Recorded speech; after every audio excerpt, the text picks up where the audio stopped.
ఇది ఇది trichoderma. Okay. తర్వాత సూడోమోనాస్, వ్యాము ఇవన్నీ కలిపినటువంటిది. పిండి ఏదో చెప్పారు. ఇది ఇందులో వేప పిండి వేసాము, వేరుశనగ పిండి వేసాము, నువ్వుల పిండి వేసాము, కొబ్బరి పిండి వేసాము, ఆముదం పిండి వేసాము. ఇవన్నీ వేసేసి అంటే మనం ఆయిల్ ఎక్స్ట్రాక్ట్ చేసిన తర్వాత వచ్చే పిండి ఒక 2 కేజీలు బెల్లం మిక్స్ చేసాము. దాని తర్వాత ఒక 2 రోజులు ఇది ఇలా ఫర్మెంట్ అయినాక 3వ రోజున మజ్జిగ కూడా వేసున్నాము, ఆవు మజ్జిగ వేసున్నాము. ఇంకొక 3 రోజుల తర్వాత ఆవు నెయ్యి కూడా ఆవు నెయ్యి అంటే ఎక్కువ మోతాదులో కానీ ఒక 200 గ్రామ్స్ మట్టికి మిక్స్ చేసాం. డ్రమ్ముకి వచ్చి ఒక 200 గ్రామ్స్. మనకి ఇది ఎన్ని రోజులు ప్రిపేర్ అవుతుంది సార్? ఇది 1 వీక్లో. ఇప్పుడు శీతాకాలం కాబట్టి 1 వీక్ 8 డేస్ పడుతుంది.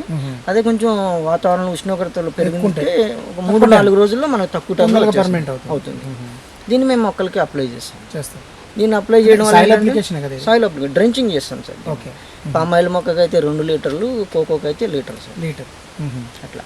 కానీ మీ ఉన్న మొక్కల సంఖ్యను బట్టి చాలా లీటర్లు కావాలి సార్. మేము ప్రతిసారి చేసినప్పుడల్లా మాకు సుమారుగా 2000 లీటర్లు పడుతుంది. 2000 లీటర్ 2000 లీటర్లు మాకు పడుతుంది. అంటే ఒక 10 రమ్ములు పడుతుంది.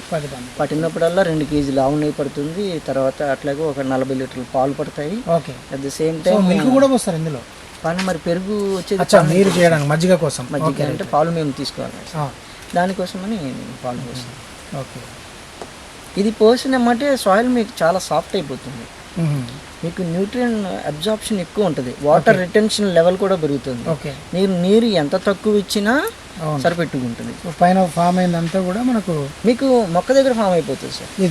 ఇదే లేయర్ మొక్క దగ్గర ఫామ్ అయిపోతుంది. ఇది పోయగానే మనం అంతే ఒక వెబ్ లాగా క్రియేట్ అయిపోతుంది. స్మెల్ కూడా చాలా బాగుంటుంది, పండు స్మెల్ లాగానే వస్తుంది. అక్కడ ఏదో వచ్చిందో ఇక్కడ అంతే వస్తుంది.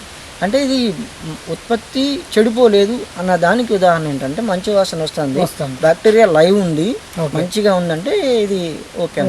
బ్యాడ్ స్మెల్ వచ్చినప్పటికీ ఏం కాదు, అది మృత కణాల జీవామృతం అంటారు దాన్ని, అది కూడా మంచిదే.